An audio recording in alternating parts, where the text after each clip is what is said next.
If you need any Xbox or PlayStation codes or any cheap PC games, use the referral link in the description. It will take you over to g2a.com. They already have a discount on most of their goods, and if you use the code CHES at checkout, you can get yourself an extra 3% off as well. Hey guys, how's it going? Ches back again, and welcome to episode number 28 of the Career Mode RTG here on FIFA 16. The return to glory with Nottingham Forest. We start with an away game against Bolton Wanderers. This is obviously going to be the final two games of the league season in the Championship. We are unsure whether we're going to be able to win automatic promotion by finishing second in the league, or whether we're going to have to go through the lottery of the playoffs. If so, then the season will obviously be extended. But if we can, we'll try and finish second in the table. We need to win both games. We don't necessarily need to win both games. We just need to get better results than Burnley, who were above us in the league prior to the start of this episode. As per usual, with the end of season games, won't be showing you the league table until the very end of the episode, so just kind of to keep you in suspense with regards to our final league position. Henry Lansbury comes very close to getting us a decent opportunity in the opening 15 minutes or so. Unfortunately, very well blocked by the defender from Bolton. Henry Lansbury back in the starting lineup after missing a few games due to injury. Nice to have him back in the starting lineup, actually. I definitely noticed the difference having him in the team to having him out of the team. Definitely made a big impression when he came back to the starting lineup. Got tackled there, though, unfortunately, but we're retaining possession by swinging it out wide to Eric Lehigh. To Lansbury, to Sanchez around the outside. You see British Sombalonga just desperately trying to stay on side. He just keeps running off, so I have to go solo with Sanchez.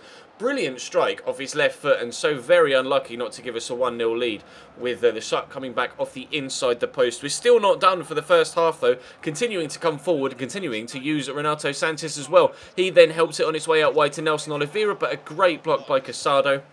Bolton throwing absolutely everything between ball and goal to try and stop us from taking the lead. Pisano, though, gets tackled here by Jordan Ibe. He's going to go on a nice little run. Lovely ball over the top, looking towards Nelson Oliveira, who brings it down well, holds off the defender well as well.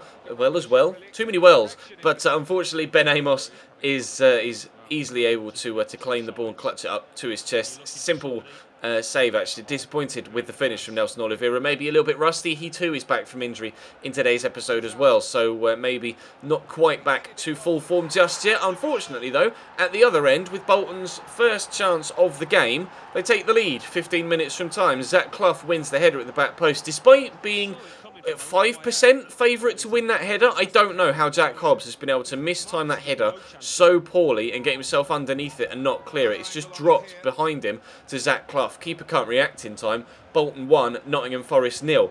Not a deserved scoreline at all. Casado on the ball, gets it to a teammate. There's Neil Dans, gets in a good turn. Then the shot, and it needs saving from Doris de Vries. Otherwise, Bolton could have found themselves going 2-0 up. Zach Clough tries to turn it back into the box, but the cross is nowhere near as good as it needs to be.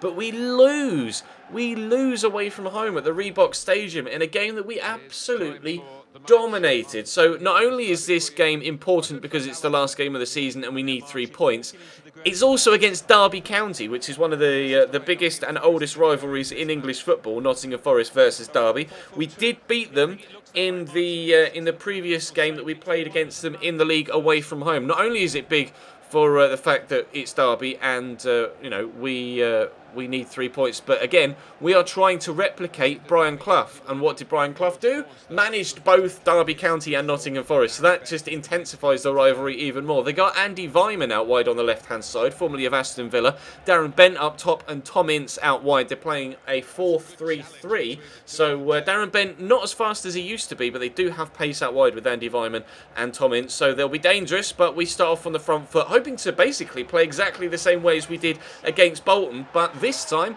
get the ball in the back of the net, and we've done exactly that after 9 minutes. British Sombalonga, our Democratic Republic of Congo striker, has been able to put us 1-0 up after just 10 minutes or so. Really, really pleased with that strike. He scored quite a few goals for us this year, British Sombalonga, and getting us off to a great start here at home against the old rivals.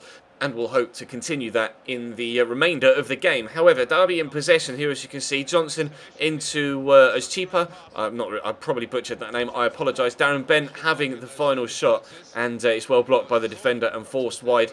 I'm not very good at pronouncing Polish names, to be completely honest. Bryson, though, gives this to Bent, whose touch is terrible. We're on the counter-attack here. Jordan Ibe gets chopped from behind from Bryson. It's a terrible challenge. As the referee walked over slowly to him, then started telling him, I was going, please. You can almost hear the crowd in the background. Off, off, off, off. But it's only a yellow card for Bryson, unfortunately. Would have done us a world of good if we could have lost him out of the game and given us a 1-0 lead and playing against 10 men as well. But here's Will Hughes on the edge of the box, one of Derby's best young talents, but he can't find the target with a left-footed shot 5 minutes into the second half. Derby, though, growing in strength and in belief towards the second, or as the second half progressed. And you can see Johnson here is going to try and squeeze it to Tom Ince. Nice little bit of interlinking passing, but again, Darren Bent's shot well blocked by a defender, so Derby kept out continually so far in this one. Just a few moments after that, actually, Joe Gomez turns aside the defender a little bit too easily, I'm sure, for the Derby manager's liking, but then he gets wiped out by a secondary defender, a penalty to Nottingham Forest on 62 minutes, nowhere near the ball. He's not even trying to win the ball. He's thrown his leg up. His leg's at knee height when he makes the challenge. Andre Gray steps up, scores his first goal in a Nottingham Forest shirt from the penalty spot after 65 minutes against Derby County in the final game of the season to give us a 2-0 lead. Could that be his first, well, it is his first goal for the club. Could that be the most important goal of the season? He tries to get himself a second goal. Clearly high on confidence now, but Scott Carson makes a very good save, actually. That was headed towards the back of the net. And you'll see from the second angle of the replay, really spectacular save from Scott Carson. Fingertip stuff here. You can see he's nowhere near him, and he's just leapt away. Brilliant, brilliant save from the experienced goalkeeper, shall we say. Bit harsh to say he's getting old, but Jordan Ibe turns his side really nicely here, trying to find a third goal if we possibly can. Goal difference could make the difference when it comes to the automatic promotion spot, but we're not able to get a third goal here just yet. Britta Sombalonga hitting the outside of the post now. Then it's Derby's turn to come forward, 8 minutes from time. Christie plays it into Will Hughes. Hughes down the line to Tom Ince, who gets it past the goalkeeper into the back of the net. Emphatic finish, but he was offside. It's not going to count. And we get a 2-0 scoreline to end the game as well. So they don't bring it back to 2-1. We get all 3 points. But as you can see from the fixture list, we have Sheffield Wednesday in the playoffs. We weren't able to get ourselves into that second position. So we play Sheffield Wednesday in the playoffs. Hull play Reading.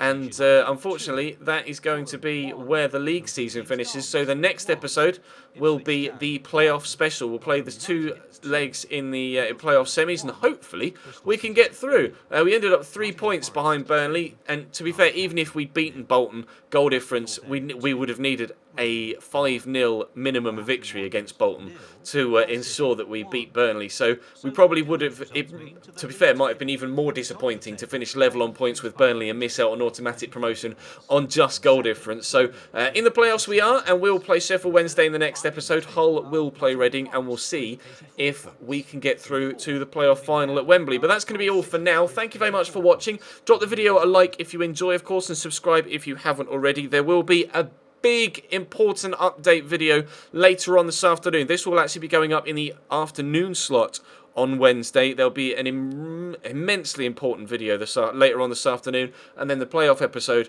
will come later on this evening in the normal 8 PM slot. But for now, thank you very much for watching. Follow me on all the social media platforms that are on your screen and in the description. Follow me on Twitch. Grab yourself a t-shirt with the discount code JAN15 if you want 15% off as well. But for now, thank you very much for watching, and I'll see you next time.